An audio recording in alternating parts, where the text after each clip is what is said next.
6-Minute English. From bbclearningenglish.com. Hello and welcome to 6-Minute English. I'm Alice. And I'm Rob. So, Rob, what job did you want to do when you were little? Oh, I really wanted to be an astronaut. Be in orbit, watching the Earth from afar. Wow, be in orbit. It means be in space and following the Earth's curvature. Well, the view must be nice from up there, but the reality of becoming an astronaut is pretty hard. And it's the subject of today's show. Did you know that less than 600 people have been into space so far? I'd like to have been one of them. I know I have what it takes to be a spaceman. Yes, there are many others like you who would like to go for this job, Rob. And that's the quiz question for you today.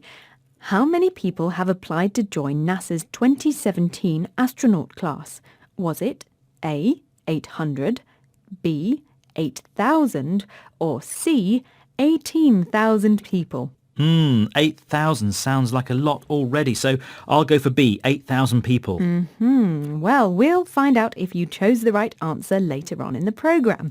So, what do you think is the biggest challenge when considering becoming an astronaut? Well, I'd say claustrophobia, and that means fear of being in a small space. That might be a problem because the space capsules are small and you're with the same people for months at a time. Yes, that's right. Well, astronauts are bound to get on each other's nerves sometimes. To get on someone's nerves means to annoy them. But I'm a great team player, so I think I'll be okay. Yes, I can confirm that. Anyway, the challenge of being an astronaut doesn't stop here.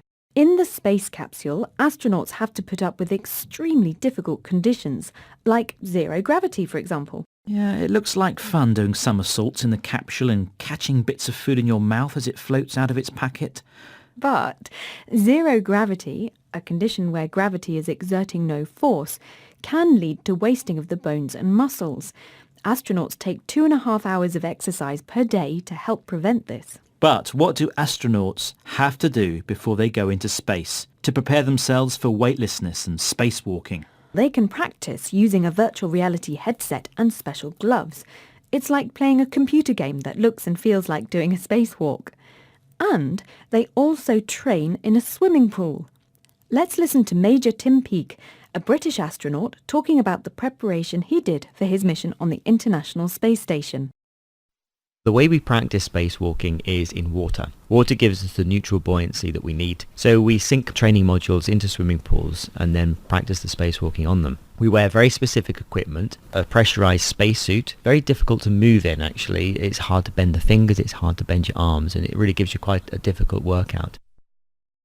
British astronaut Tim Peake says water gives us buoyancy, which is the ability to float. Floating in space is similar to floating in water, so astronauts practice their spacewalk in swimming pools. Yes, they take to the water and to the air too. Astronauts experience the feeling of weightlessness in planes.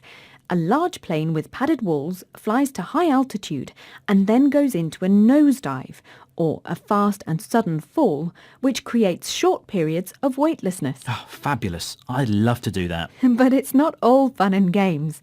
Don't forget that one of the main reasons for being out on the International Space Station is to conduct research. Major Tim Peake is doing scientific experiments such as how to grow plants in space and what effect radiation and zero gravity have on this process. Like that film where an astronaut gets stranded or left behind on Mars and has to grow potatoes. Yes. The film's called The Martian. That's right, yes. So do you think you have what it takes to survive in a challenging environment, Rob? Let's listen to Major Tim Peake talking about his survival training. Survival training, and for this the European Space Agency sent us to Sardinia. When you land in the Soyuz capsule, sometimes you might not land exactly where you expect to be. Foraging for food, for example, and your basic elements of shelter and protection, getting water. Go and live in a cave for 7 days with an international crew. And it's a wonderful environment to prepare you for a mission because you are very isolated. So astronauts may get stranded on Earth when the space capsule lands somewhere unexpected and they have to find food. Forage means to search. It's a word we often use to describe how animals search for food. Indeed. Well, let's go back to that quiz question you asked me earlier, Alice. I'm keen to know how many people want to live this experience of being an astronaut.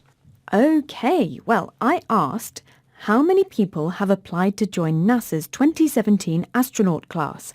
Was it A, 800, B, 8,000, or C, 18,000 people? And I said quite a lot at B, 8,000 people. And you were wrong, I'm afraid. According to NASA's website, more than 18,300 people applied to join their 2017 astronaut class. This is almost 3 times the number of applications received in 2012 for the most recent astronaut class. Wow, so there's no chance of me ever succeeding. Oh, well, you mustn't give up, Rob. Anyway, we are running out of time, so here are the words we heard today. In orbit, claustrophobia, get on someone's nerves, zero gravity, buoyancy, nosedive, stranded, forage. Well, that's the end of today's 6 Minute English. Please join us again soon. Bye-bye. Bye-bye.